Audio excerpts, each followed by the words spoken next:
ಚುನಾವಣೆಯ ವೇಳೆ ನಾವು ಕೊಟ್ಟಿದ್ದಂತ ಭರವಸೆಗಳನ್ನ 5 ಗ್ಯಾರಂಟಿಗಳ ಜೊತೆ 142 ಭರವಸೆಗಳನ್ನ 2 ವರ್ಷಗಳಲ್ಲಿ ಪೂರೈಸಿದ್ದೇವೆ. ಮುಂದಿನ 3 ವರ್ಷಗಳಲ್ಲಿ ಉಳಿದ ಭರವಸೆ ಈಡೇರಿಸುತ್ತೇವೆ ಎಂದು ಮುಖ್ಯಮಂತ್ರಿ ಸಿದ್ದರಾಮಯ್ಯ ಅವರು ಭರವಸೆಯನ್ನ ನೀಡಿದರು. ಸರ್ಕಾರ 2 ವರ್ಷ ಪೂರೈಸಿದ ಸಂದರ್ಭಕ್ಕೆ ಕಂದಾಯ ಇಲಾಖೆ ಆಯೋಜಿಸಿದ ಸಮರ್ಪಣೆ ಸಂಕಲ್ಪ ಸಮಾವೇಶದಲ್ಲಿ 1,11,111 ಮಂದಿಗೆ ಹಕ್ಕುಪತ್ರ ವಿತರಣೆ ಮಾಡಿ ಉಕ್ಕಿನ ಮಹಿಳೆ ಇಂದಿರಾ ಗಾಂಧಿ ಅವರ ಪ್ರತಿಮೆಯನ್ನ ಲೋಕಾರ್ಪಣೆಗೊಳಿಸಿ ಮಾತನಾಡಿದರು. ಮೊದಲ ಬಾರಿ ಮುಖ್ಯಮಂತ್ರಿಯಾಗಿ ನಾವು ನೀಡಿದಂತ 165 ಭರವಸೆಗಳಲ್ಲಿ 158 ಭರವಸೆಗಳನ್ನು ಈಡೇರಿಸಿದ್ದಲ್ಲದೆ ಪ್ರಣಾಳಿಕೆಯಲ್ಲಿ ಘೋಷಿಸಿದ ಹೊಸತಾದ 30 ಕಾರ್ಯಕ್ರಮಗಳನ್ನು ರೂಪಿಸಿ ಜಾರಿಗೊಳಿಸಿದ್ದೇವೆ ಎಂದು ಸಿಎಂ ಸಿದ್ದರಾಮಯ್ಯ ಅವರು ಬಿಜೆಪಿ ಯಾಕೆ ತಾನು ಕೊಟ್ಟಿದ್ದಂತ ಭರವಸೆಗಳನ್ನು ಈಡೇರಿಸದೆ ಜನರ ಮುಂದೆ ಸುಳ್ಳನ್ನ ಹೇಳಿಕೊಂಡು ತಿರುಗಾಡ್ತಾ ಇದೆ ಎಂದು ಪ್ರಶ್ನಿಸಿದ್ರು. ನಮ್ಮ ರಾಜ್ಯ ಸರ್ವ ಜನಾಂಗದ ಶಾಂತಿಯ ತೋಟ, ಸರ್ವರನ್ನ ಸಮಾನವಾಗಿ ಗೌರವಿಸುವ ರಾಜ್ಯ, ಸಂವಿಧಾನದ ಅಡಿಯಲ್ಲಿ ಸರ್ವ ಧರ್ಮಗಳನ್ನ ಸಮಾನವಾಗಿ ಕಾಣಬೇಕು. ನಾವು ಇದೇ ಮೌಲ್ಯವನ್ನ ಪಾಲಿಸ್ತಾ ಇದ್ದೇವೆ ಎಂದರು. ಕೇಂದ್ರ ಸರ್ಕಾರದಿಂದ ಪ್ರತಿ ವರ್ಷ ನಮಗೆ ನಷ್ಟವಾಗ್ತಾ ಇದೆ. ನಾವು ಪ್ರತಿ ವರ್ಷ 4.5 ಲಕ್ಷ ಕೋಟಿ ತೆರಿಗೆ ರೂಪದಲ್ಲಿ ಕೊಟ್ರೆ ನಮಗೆ ವಾಪಸ್ ಕೊಡೋದು ₹1 14 ಪೈಸೆ ಮಾತ್ರ. ಇದರಿಂದ ಒಗ್ಗಟ್ಟು ವ್ಯವಸ್ಥೆಯ ಗಣತೆ ಹಾಳು ಮಾಡ್ತಾ ಇದ್ದಾರೆ ಎಂದರು. ಕೇಂದ್ರ ಪ್ರಾಯೋಜಿತ ಯೋಜನೆಗಳಿಗೆ ಕೇಂದ್ರದಿಂದ ಪೂರ್ತಿ ಅನುದಾನ ಬಂದೇ ಇಲ್ಲ. ಕೇಂದ್ರದ ಯೋಜನೆಗಳಿಗೆ ರಾಜ್ಯ ಸರ್ಕಾರ ರಾಜ್ಯದ ಪಾಲನ್ನ ಪೂರ್ತಿ ಕೊಟ್ಟಿದೆ.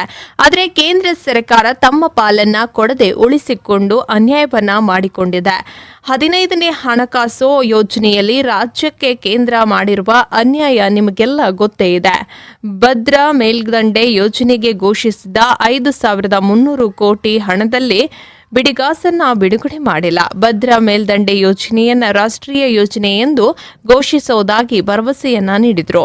ಇದನ್ನ ಈಡೇರಿಸಿಲ್ಲ ಎಂದು ಟೀಕಿಸಿದ್ರು. ಈಗ ಜೆಡಿಎಸ್ ಮತ್ತು ಬಿಜೆಪಿ ಕೂಡಿಕೊಂಡಿವೆ. ಆದರೆ ಬಿಜೆಪಿ ಇದುವರೆಗೆ ಸ್ವತಃ ಶಕ್ತಿಯಿಂದ ಅಧಿಕಾರಕ್ಕೆ ಬರಲೇ ಇಲ್ಲ. ಆಪರೇಷನ್ ಕಮಲ ಮಾಡಿ ಅಧಿಕಾರಕ್ಕೆ ಬಂದದ್ದು ಬಿಟ್ರೆ ರಾಜ್ಯದಲ್ಲಿ ಬಿಜೆಪಿ ಇದುವರೆಗೂ ಜನರಿಂದ ಆಯ್ಕೆಯಾಗಿಲ್ಲ ಎಂದರು. ಹಿಂದಿನ ಬಿಜೆಪಿ ಸರ್ಕಾರದ ಮೇಲೆ 40% ಕಮಿಷನ್ ಆರೋಪ ಇತ್ತು. ನಾವು ಇದರ ವಿರುದ್ಧ ಹೋರಾಟವನ್ನ ಕೂಡ ಮಾಡಿದ್ದೆವು. ಅಧಿಕಾರಕ್ಕೆ ಬಂದ ಬಳಿಕ ತನಿಖೆಗೆ ನಾಗಮೋಹನ್ ದಾಸ್ ಸಮಿತಿ ರಚಿಸಿದ್ದೆವು. ಸಮಿತಿ ಕೊಟ್ಟಿರುವ ವರದಿಯಲ್ಲಿ ಕಮಿಷನ್ ವ್ಯವಹಾರ ಸಾಬೀತಾಗಿದೆ ಎಂದರು. 1.22 ಕೋಟಿ ಕುಟುಂಬಗಳ ಯಜಮಾನಿಯರಿಗೆ ಗೃಹಲಕ್ಷ್ಮಿ ಯೋಜನೆಯಡಿಯಲ್ಲಿ ₹2,000 ಕೊಟ್ಟಿದ್ದೆವು. 1.30 ಕೋಟಿ ಕುಟುಂಬದರಿಗೆ ಗೃಹ ಜ್ಯೋತಿ ಯೋಜನೆ ಅಡಿಯಲ್ಲಿ ಅನುಕೂಲ ಒದಗಿಸುತ್ತೇವೆ. ಜೊತೆಗೆ ಇಡೀ ರಾಜ್ಯದ ಮಹಿಳೆಯರಿಗೆ ಶಕ್ತಿ ಯೋಜನೆ ಅಡಿಯಲ್ಲಿ ಉಚಿತ ಪ್ರಯಾಣದ ವ್ಯವಸ್ಥೆಯನ್ನ ಮಾಡಿದ್ದೇವೆ ಎಂದರು. 2014ರಲ್ಲಿ 10,000 ಇದ್ದ ಚಿನ್ನದ ಬೆಲೆ ಈಗ 1,00,000 ಆಗಿದೆ. ಗ್ಯಾಸ್ ಬೆಲೆ 400 ಇದ್ದದ್ದು ಈಗ 850 ಆಗಿದೆ. ಡೀಸೆಲ್, ಪೆಟ್ರೋಲ್, ಎಣ್ಣೆ, ಕಾಳು, ಬೇಳೆ, ರಸಗೊಬ್ಬರ ಇದೆಲ್ಲದರ ಬೆಲೆಯನ್ನು ಆಕಾಶಕ್ಕೆ ಏರಿಸಿರುವಂತಹ ಕೇಂದ್ರದ ಮೋದಿಯವರ ಸರ್ಕಾರದ ವಿರುದ್ಧ ಜನ ಆಕ್ರೋಶ ಇದೆಯೇ ಹೊರತು ನಮ್ಮ ಸರ್ಕಾರದ ಪರವಾಗಿ ಜನ ಅಭಿಪ್ರಾಯ ಇದೆ ಎಂದರು. ಹೀಗಾಗಿ ಬಿಜೆಪಿ ಹಮ್ಮಿಕೊಂಡಿರುವಂತಹ ಜನ ಆಕ್ರೋಶ ಕಾರ್ಯಕ್ರಮವೇ ನಕಲಿ ಎಂದರು. ರಾಜ್ಯದ ಜನತೆಗೆ ನಮ್ಮ ಮಾಲೀಕರಿಗೆ ನಾವು ಕೊಟ್ಟ ಮಾತಿನಂತೆ ನಡೆದುಕೊಂಡಿದ್ದೇವೆ. ನಿಮ್ಮ ಆಶೀರ್ವಾದ ಇರುವವರೆಗೆ ಬಿಜೆಪಿಯ ಸುಳ್ಳಿನ ರಾಶಿಗೆ ನಾವು ಹೆದರುವ ಅಂಜುವ ಪ್ರಶ್ನೆ ಇಲ್ಲ ಎಂದರು. 2014ರಲ್ಲಿ 10 ತೊಲಾ ಚಿನ್ನ ₹28,000. ಇವತ್ತೆಷ್ಟಿದೆ ಚಿನ್ನ? 95,000 ಬೆಳ್ಳಿ 43 1 kg ಬೆಳ್ಳಿಗೆ ₹43,000 ಇತ್ತು. ಇವತ್ತು ₹94,000. ನರೇಂದ್ರ ಮೋದಿಜಿ ಗ್ಯಾಸ್ ಬೆಲೆ 2014ರಲ್ಲಿ ₹414. ಇವತ್ತು ₹879. ₹1,000 ಮುಟ್ಟಿತ್ತು. ಮುಟ್ಟಿತ್ತು. ಈಗ ಕಡಿಮೆ ಆಗಿದೆ. ಡಾಲರ್ಸ್ ಬೆಲೆ, ನಮ್ಮ ರೂಪಾಯಿ ಬೆಲೆ, ಅವತ್ತು ಡಾಲರ್ಸ್ ಬೆಲೆ 2014ರಲ್ಲಿ 59 ರೂಪಾಯಿ ಇತ್ತು, ಇವತ್ತು 87 ರೂಪಾಯಿ. 87 ರೂಪಾಯಿ ಹೇಳ್ತಾ ಇದ್ರು ಭಾರತೀಯ ಜನತಾ ಪಕ್ಷದ ಚೇಲಾಗಳು,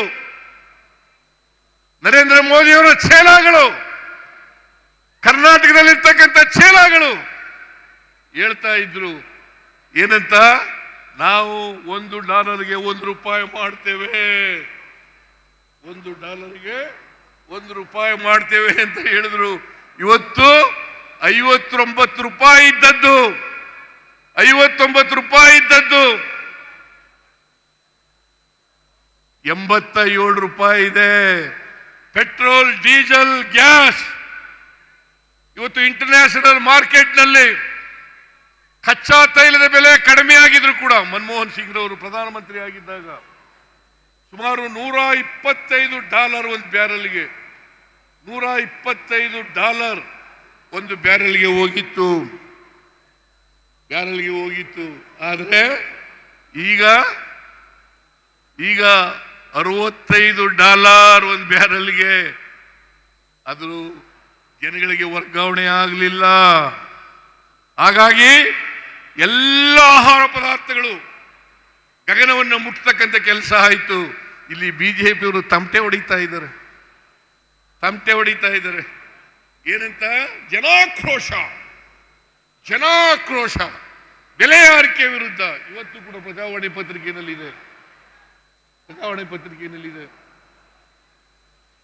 ನಾವು ಬೆಲೆ ಏರಿಸಿದ್ದೀವಿ ಅಂತೇಳಿ, ನಾವು ಹಾಲಿನ ಬೆಲೆ ₹5 ಹೆಚ್ಚು ಮಾಡಿದ್ರು ನಿಜ, ಆದರೆ ಸರ್ಕಾರಕ್ಕೆ ಬಂದಿಲ್ಲ. ಅದು ನೇರವಾಗಿ ರೈತರಿಗೆ ವರ್ಗಾವಣೆ ಮಾಡತಕ್ಕಂಥ ತೀರ್ಮಾನವನ್ನು ಮಾಡಿದ್ದೇವೆ.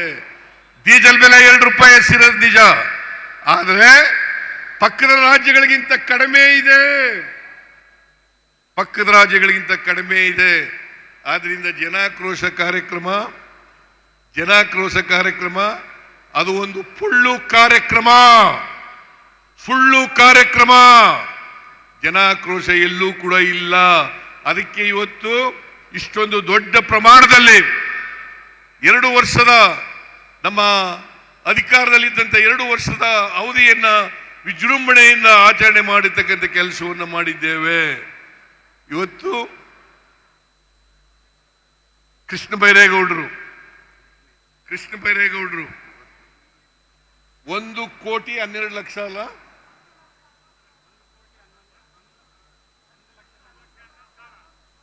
1,11,111 ಎಲ್ಲ ಒಂದೊಂದೇ ಮಾಡ್ಬಿಟ್ಟಿದೀಯ. 1,11,111 ಹಕ್ಕು ಪತ್ರಗಳನ್ನು ವಿತರಣೆ ಮಾಡಿದ್ದೇವೆ. ಇದನ್ನ 2015-16ರಲ್ಲಿ ನಾನು ಒಂದು ಸಮಿತಿಯನ್ನ ಮಾಡಿದ್ದೆ. ಆ ಸಮಿತಿ ವರದಿ ಕೊಟ್ಟ ಮೇಲೆ ಕಾಗೋಡು ತಿಮ್ಮಪ್ಪನವರು ರೆವಿನ್ಯೂ ಮಂತ್ರಿ ಆಗಿದ್ರು. ಅವ್ರಿಗೆ ಹೇಳಿದೆ, ನಾವು ಹೇಗೆ ದೇವರಾಜ ಅರಸನವರು ಉಳುವವನೇ ಭೂಮಿ ಒಡೆಯ ಅಂತ ಮಾಡಿದ್ದಾನೆ, ಅದೇ ರೀತಿಯಲ್ಲಿ ವಾಸಿಸುವವನೇ ಮನೆ ಒಡೆಯ ಅಂತೇಳಿ ಮಾಡಬೇಕು ಅಂತೇಳಿ ತೀರ್ಮಾನ ಮಾಡಿ ಅವತ್ತು ಕಂದಾಯ ಇಲಾಖೆಗೆ ನಾವು ರೆವಿನ್ಯೂ ಆಕ್ಟ್ಗೆ ತಿದ್ದುಪಡಿಯನ್ನು ತಕ್ಕಬರ್ತಕ್ಕಂಥ ಕೆಲಸವನ್ನು ಮಾಡೋದು. ನಾವು ಬಂದ ಮೇಲೆ ನರೇಂದ್ರ ಮೋದಿ ಅವರ ಕೈಲಿ ಸೇಡಂನಲ್ಲಿ 50,000 ಹಕ್ಕುಪತ್ರಗಳನ್ನು ಕೊಡಿಸ್ತೀವಿ. ಅದು ಅನೇಕ ಹಕ್ಕುಪತ್ರಗಳು ನಕಲಿ ಹಕ್ಕುಪತ್ರಗಳು. ನಾವು ಇವತ್ತು ಕೊಟ್ಟಿರ್ತಕ್ಕಂಥ ಹಕ್ಕುಪತ್ರ ಇದೆಯಲ್ಲ, ಇದು ಯಾವುದು ನಕಲಿ ಅಲ್ಲ, ಇದು ಬದಲಾವಣೆ ಮಾಡಲಿಕ್ಕೂ ಸಾಧ್ಯ ಇಲ್ಲ ಅಂತ ಹಕ್ಕುಪತ್ರಗಳನ್ನು ನಾವು ಕೊಟ್ಟಿದ್ದೀವಿ. ತಾಂಡಗಳು, ಹಟ್ಟಿಗಳು, ಮಜರೆಗಳು, ಆಮೇಲೆ ಆಡಿಗಳು, ಇವೆಲ್ಲ ಎಲ್ಲೆಲ್ಲಿ ವಾಸ ಮಾಡ್ತಾ ಇದ್ರು. ಪಾಪ ಅವರಿಗೆ ಬೇರೆ ಸವಲತ್ತುಗಳು ಸಿಗ್ತಾ ಇರಲಿಲ್ಲ. ಇವತ್ತು 1,11,111 ಹಕ್ಕುಪತ್ರಗಳನ್ನು ಕೊಟ್ಟು ಅವರೆಲ್ಲರನ್ನು ಕೂಡ ಮನೆ ಒಡೆಯರನ್ನಾಗಿ ಮಾಡಿದ್ದೀವಿ. ಕಂದಾಯ ಗ್ರಾಮಗಳನ್ನಾಗಿ ಮಾಡಿದ್ದೇವೆ ಅಂತಕ್ಕಂಥ ಮಾತುಗಳನ್ನು ಹೇಳಲಿಕ್ಕೆ ಬಯಸ್ತಾ ಇದ್ದೇನೆ. ಇನ್ನು ಮುಂದೆ ಎಲ್ಲ ಸವಲತ್ತುಗಳನ್ನು ಕೂಡ ಪಡಿಬಹುದು. ಇನ್ನೊಂದು 30-40 ಸಾವಿರ ಇರಬೇಕು. ಅದನ್ನು ಕೂಡ ಇನ್ನು 6 ತಿಂಗಳಲ್ಲಿ ಅದರ 300 ಕೋಟಿ ಕೊಡ್ತೇವೆ ಅಂತೇಳಿ ಘೋಷಣೆ ಮಾಡಿದ್ರು. ಆದರೆ ಬಜೆಟ್ನಲ್ಲಿ ಘೋಷಣೆ ಮಾಡಿದ್ರು ಕೂಡ ₹1 ಬರಲಿಲ್ಲ. ನಿರ್ಮಲಾ ಸೀತಾರಾಮನ್ 2 ಬಾರಿ ಭೇಟಿ ಮಾಡಿದೆ, ಮನವಿ ಕೊಟ್ಟೆ, ಸ್ವಲ್ಪ ಇದನ್ನ ಬಿಡುಗಡೆ ಮಾಡಿ 5300 ಕೋಟಿ ರೂಪಾಯಿಗಳನ್ನ ಅಂತೇಳಿ. ಅಷ್ಟೇ ಅಲ್ಲದೇನೆ ಬಸವರಾಜ ಬೊಮ್ಮಾಯಿ ಅವರು ಅಂದಿನ ಮುಖ್ಯಮಂತ್ರಿಗಳು 23-24ರಲ್ಲಿ ಮಂಡಿಸಿದಂತ ಬಜೆಟ್ನಲ್ಲಿ ಅದನ್ನ ಪುನರುಚ್ಚಾರ ಮಾಡಿದ್ರು. ಅಷ್ಟೇ ಅಲ್ಲ, ಅಪ್ಪರ್ ಭದ್ರಾ ಯೋಜನೆಯನ್ನ ರಾಷ್ಟ್ರೀಯ ಯೋಜನೆಯನ್ನಾಗಿ ಮಾಡಿಸ್ತೇನೆ ಅಂತ ಹೇಳಿದ್ರು. ಇವತ್ತಿನವರೆಗೆ ರಾಷ್ಟ್ರೀಯ ಯೋಜನೆಯೂ ಆಗಲಿಲ್ಲ. 5300 ಕೋಟಿ ರೂಪಾಯಿಗಳಲ್ಲಿ ₹1 ಬರಲಿಲ್ಲ. ಇದು ಕೇಂದ್ರ ಸರ್ಕಾರ ನಾವು ಮಾಡದಂತ ಅನ್ಯಾಯ. ನಾವು ಪ್ರತಿಭಟನೆ ಮಾಡಿದ್ದೀವಿ, ಸರ್ಕಾರ ಪ್ರತಿಭಟನೆ ಮಾಡಿದೆ. ಡೆಲ್ಲಿಗೆ ಹೋಗಿ ಎಲ್ಲ MLAಗಳು, MP ಗಳು, ಎಲ್ಲ ಮಂತ್ರಿಗಳು ಎಲ್ಲ ಹೋಗಿ ಪ್ರತಿಭಟನೆ ಮಾಡೋದು. ನಾವು ಮಾಡಿದ್ರೆ ಸಾಲದು. ಈ ರಾಜ್ಯದ ಜನ ಈ ಅನ್ಯಾಯವನ್ನ ಪ್ರತಿಭಟಿಸಬೇಕು. ಕೇಂದ್ರ ಸರ್ಕಾರಕ್ಕೆ ಒತ್ತಾಯವನ್ನ ಹಾಕಬೇಕು. ಇವತ್ತಿನವರಿಗೆ ಬಿಜೆಪಿಯವರಾಗ್ಲಿ JDSನವರಾಗ್ಲಿ ಒಂದು ಶಬ್ದ ಬಾಯಿನಿಂದ ಹೇಳಿಲ್ಲ. ಇದನ್ನು ಕೊಡಿ ಅಂತ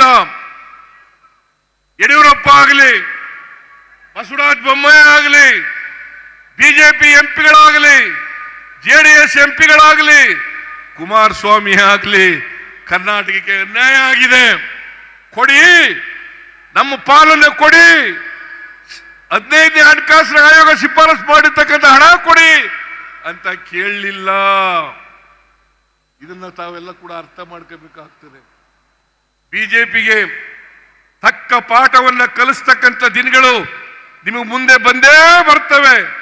ಅದನ್ನ ಮಾಡಬೇಕು ಅಂತಕ್ಕಂಥದ್ದು ನನ್ನ ಕಳಕಳಿಯ ಮನವಿ ಅಂತಕ್ಕಂಥ ಮಾತುಗಳನ್ನು ಹೇಳಲಿಕ್ಕೆ ಬಯಸ್ತಾ ಇದ್ದೇನೆ. 2013ರಲ್ಲಿ 2018ರಲ್ಲಿ ಸಮ್ಮಿಶ್ರ ಸರ್ಕಾರ ರಚನೆ ಆಯಿತು. ಅದನ್ನ ಬುಡಮೇಲು ಮಾಡಿ ಆಪರೇಷನ್ ಕಮಲದ ಮೂಲಕ ಬುಡಮೇಲು ಮಾಡಿ ಅಧಿಕಾರಕ್ಕೆ ಬಂದ್ರು. ಯಡಿಯೂರಪ್ಪ ಅಧಿಕಾರಕ್ಕೆ ಬಂದ್ರು. ಇವತ್ತು ಕುಮಾರಸ್ವಾಮಿನವ್ರ ಜೊತೆ ಸೇರ್ಕೊಂಡಿದ್ದಾರೆ. ಅವರಿಗೆ ಯಾವತ್ತೂ ಕೂಡ ಕರ್ನಾಟಕದ ಜನತೆ ಆಶೀರ್ವಾದವನ್ನ ಮಾಡಿಲ್ಲ. 2008 ಇರಬಹುದು, 2018 ಇರಬಹುದು, ಹಿಂಬಾಗಲಿಂದ ಅಧಿಕಾರಕ್ಕೆ ಬಂದಿದ್ದಾರೆ ಹೊರತು ಅವರು ಜನರ ಆಶೀರ್ವಾದವನ್ನ ಪಡೆದು ಅಧಿಕಾರಕ್ಕೆ ಬಂದಿಲ್ಲ. 2019ರಲ್ಲೂ ಕೂಡ ಸಮ್ಮಿಶ್ರ ಸರ್ಕಾರವನ್ನು ಬೀಳಿಸಿ ಮಿಸ್ಟರ್ ಯಡಿಯೂರಪ್ಪನವರು ಮುಖ್ಯಮಂತ್ರಿ ಆದರು. ಅವರು 2 ವರ್ಷ ಇದ್ರು. ಆಮೇಲೆ ಬಸವರಾಜ ಬೊಮ್ಮಾಯಿ ಮುಖ್ಯಮಂತ್ರಿ ಆದರು. ಅವರು 1 ವರ್ಷ 10 ತಿಂಗಳು ಇದ್ರು. ಅವರು ಯಾರು ಕೂಡ ಕರ್ನಾಟಕದಲ್ಲಿ ಅವರು ಹೇಳಿದಂತ ಒಂದು ಭರವಸೆಯನ್ನು ಕೂಡ ಈಡೇರಿಸಲಿಕ್ಕೆ ಹೋಗಲಿಲ್ಲ. ರಾಜ್ಯವನ್ನು ಆರ್ಥಿಕವಾಗಿ ದಿವಾಳಿ ಮಾಡುವುದರು. ಸಮಾಜದಲ್ಲಿ ವಿಷಬೀಜವನ್ನ ಬಿತ್ತಿ ಮಾನವೀಯತೆಯನ್ನ ಹಾಳು ಮಾಡತಕ್ಕಂಥ ಕೆಲಸವನ್ನ ಮಾಡಿದ್ರು. ಅಷ್ಟೇ ಅಲ್ಲ, ಅವರ ಸರ್ಕಾರ ಇದ್ದಾಗ 2,70,000 ಕೋಟಿ ರೂಪಾಯಿಗಳಿಗೆ ದುಡ್ಡಿಲ್ದೇನೆ ಮಂಜೂರಾತಿ ಕೊಟ್ಬಿಟ್ರು. ದುಡ್ಡನ್ನ ಕೊಡ್ಲಿಲ್ಲ. ಕೆಲಸ ಪ್ರಾರಂಭ ಮಾಡಿದ್ರು, ಆದರೆ ಲಂಚ ಮಾತ್ರ ಹೊಡೆದ್ರು.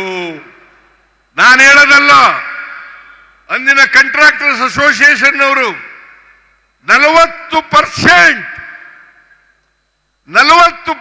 ಪೇಮೆಂಟ್ ಲಂಚವನ್ನ ಪಡೆದಿದ್ದಾರೆ ಅಂತೇಳಿ ಅವರು ಪತ್ರಿಕೆಗಳಲ್ಲಿ ಹೇಳಿದ್ರು, ಜನರ ಮುಂದೆ ಹೇಳಿದ್ರು, ನಮ್ಮ ಸರ್ಕಾರಕ್ಕೆ ಕೊಟ್ಟರು, ನನಗೆ ಕೊಟ್ಟರು. ಆದರೂ ನಾನು ಅದಕ್ಕೋಸ್ಕರ ಕುನಾ ಅವರ ಅಧ್ಯಕ್ಷದಲ್ಲಿ, ನಾಗಮೋಹನ ಅವರ ಅಧ್ಯಕ್ಷದಲ್ಲಿ ಸಮಿತಿಯನ್ನು ಮಾಡಿದೆ, ಆಯೋಗವನ್ನು ರಚನೆ ಮಾಡಿದೆ, ಆಯೋಗದ ಅಧ್ಯಕ್ಷರನ್ನು ಮಾಡಿದೆ. ಅವರು ವರದಿಗಳನ್ನು ಕೊಟ್ಟಿದ್ದಾರೆ. ಅವರು ತಪ್ಪಿತಸ್ಥರು ಅಂತೇಳಿ ಸಾಬೀತಾಗಿದೆ.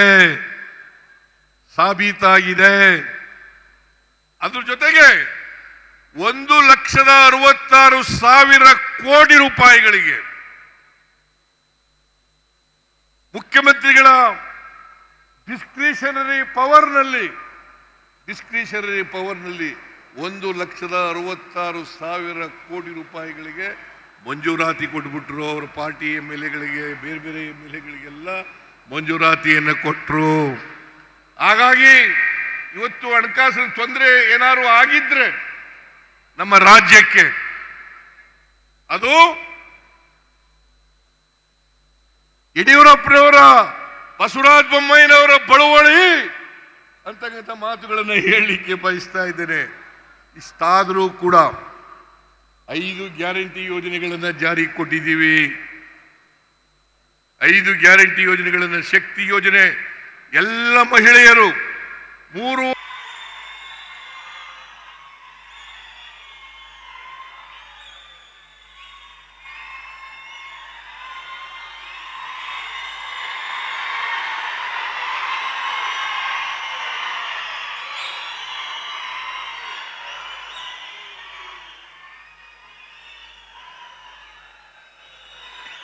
ACC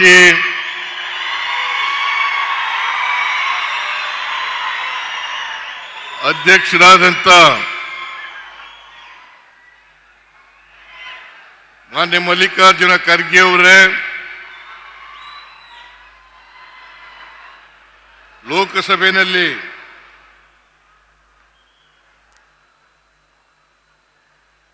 ವಿರೋಧ ಪಕ್ಷದ ನಾಯಕರಾದಂಥ ಮಾಜಿ AICC ಅಧ್ಯಕ್ಷರು ಆದಂಥ ಶ್ರೀ ರಾಹುಲ್ ಗಾಂಧಿ ಅವರೇ,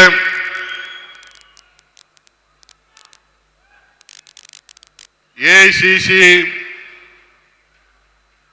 ಪ್ರಧಾನ ಕಾರ್ಯದರ್ಶಿಗಳಾದಂಥ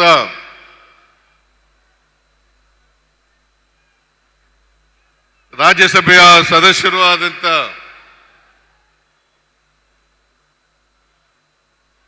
ಶ್ರೀ ರಣದೀಪ್ ಸಿಂಗ್ ಸುರ್ಜೇವಾಲಾ ಅವರೇ,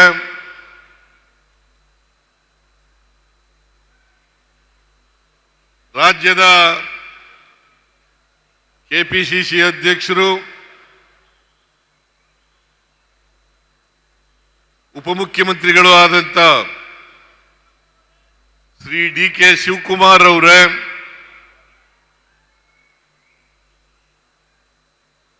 ಕಂದಾಯ ಸಚಿವರಾದಂಥ ಶ್ರೀ ಕೃಷ್ಣ ಬೈರೇಗೌಡ ಅವರೇ,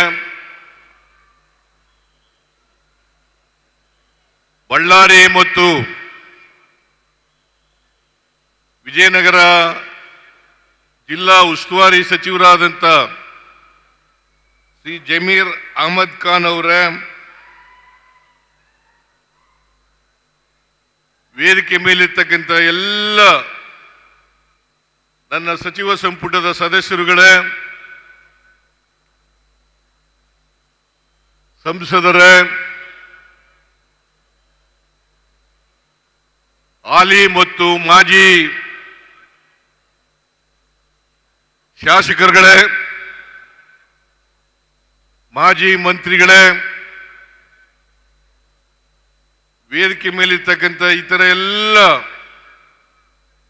ಆಹ್ವಾನಿತ ಗಣ್ಯರೇ, ರಾಜ್ಯದ ಮುಖ್ಯ ಕಾರ್ಯದರ್ಶಿಗಳಾದಂಥ ಶಾಲಿನಿ ರಜನೀಶ್ ಅವರೇ, ಇತರ ಎಲ್ಲ ಅಧಿಕಾರಿ ಸ್ನೇಹಿತರೇ, ಇಲ್ಲಿ ಇಷ್ಟೊಂದು ಬೃಹತ್ ಸಂಖ್ಯೆಯಲ್ಲಿ ಆಗಮಿಸಿರ್ತಕ್ಕಂಥ ಎಲ್ಲ ಆತ್ಮೀಯ ಅಣ್ಣ ತಮ್ಮಂದಿರೇ, ಅಕ್ಕ ತಂಗಿಯರೇ, ಯುವಕ ಮಿತ್ರರೇ, ಮಾಧ್ಯಮದ ಗೆಳೆಯರೇ, ಇವತ್ತು ನಮ್ಮ ಸರ್ಕಾರ ಅಧಿಕಾರಕ್ಕೆ ಬಂದು ಇವತ್ತಿಗೆ 2 ವರ್ಷಗಳು ಆಗ್ತಾ ಇದ್ದಾವೆ.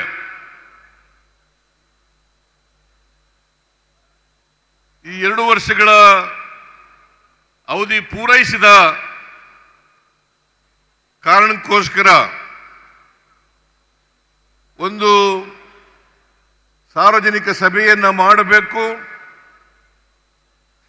ಆ ಸಾರ್ವಜನಿಕ ಸಭೆಯಲ್ಲಿ ಕಳೆದ 2 ವರ್ಷಗಳ ಅವಧಿನಲ್ಲಿ ನಾವು ಏನೇನು ಜನಗಳಿಗೆ ಕೊಟ್ಟಿದ್ದೇವೆ, ನಾವು ಏನು ಮಾತು ಕೊಟ್ಟಿದ್ದು, ಏನು ಕಾರ್ಯಕ್ರಮಗಳನ್ನು ಕೊಟ್ಟಿದ್ದೇವೆ, ಯಾವುಗಳನ್ನು ಜಾರಿ ಮಾಡಿದ್ದೇವೆ, ಅವುಗಳನ್ನು ತಿಳಿಸಬೇಕು ಅಂತೇಳಿ ನಾವು ತೀರ್ಮಾನ ಮಾಡಿ ಇದನ್ನ ಹೊಸಕೋಟೆನಲ್ಲಿ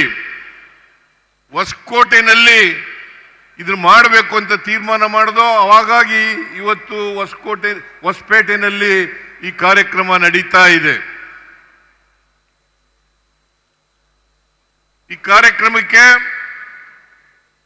ಯಶಸ್ವಿ ಆಗಲಿಕ್ಕೆ ಕೃಷ್ಣ ಬೈರೇಗೌಡ, ಜಮೀರ್ ಅಹಮದ್ ಖಾನ್ ಮತ್ತು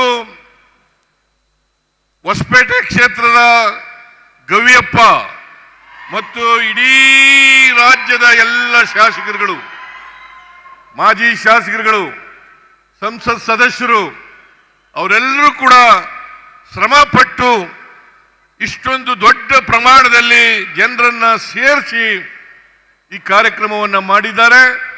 ಇದರ ಯಶಸ್ಸಿಗೆ ಕಾರಣಕರ್ತರಾದಂಥ ಎಲ್ಲರಿಗೂ ಕೂಡ ಸರ್ಕಾರದ ಪರವಾಗಿ ಧನ್ಯವಾದಗಳನ್ನು ಹೇಳಲಿಕ್ಕೆ ಬಯಸ್ತಾ ಇದ್ದೇನೆ. ಈ ಕಾರ್ಯಕ್ರಮಕ್ಕೆ ಎಐಸಿಸಿ ಅಧ್ಯಕ್ಷರಾದಂಥ ಶ್ರೀ ಮಲ್ಲಿಕಾರ್ಜುನ ಖರ್ಗೆ ಅವರು ಆಗಮಿಸಿದ್ದಾರೆ, ಬಂದು ಈ ಕಾರ್ಯಕ್ರಮವನ್ನು ಉದ್ಘಾಟನೆ ಮಾಡಿದ್ದಾರೆ. ಜೊತೆಗೆ ಲೋಕಸಭೆಯಲ್ಲಿ ವಿರೋಧ ಪಕ್ಷದ ನಾಯಕರಾದಂಥ ನಮ್ಮೆಲ್ಲರ ನಾಯಕರು ಆದಂಥ ಶ್ರೀ ರಾಹುಲ್ ಗಾಂಧಿಯವರು ಗ್ರಾಮ ಕಂದಾಯ ಹಕ್ಕು ಪತ್ರಗಳನ್ನು ವಿತರಣೆ ಮಾಡಿದ್ದಾರೆ. ಅವರು ಈವರೆಗೂ ಕೂಡ ನಾನು ಸರ್ಕಾರದ ಪರವಾಗಿ ಅತ್ಯಂತ ಗೌರವಪೂರ್ವಕವಾಗಿ ಧನ್ಯವಾದಗಳನ್ನು ಈ ಸಂದರ್ಭದಲ್ಲಿ ಹೇಳಲಿಕ್ಕೆ ಬಯಸ್ತಾ ಇದ್ದೇನೆ.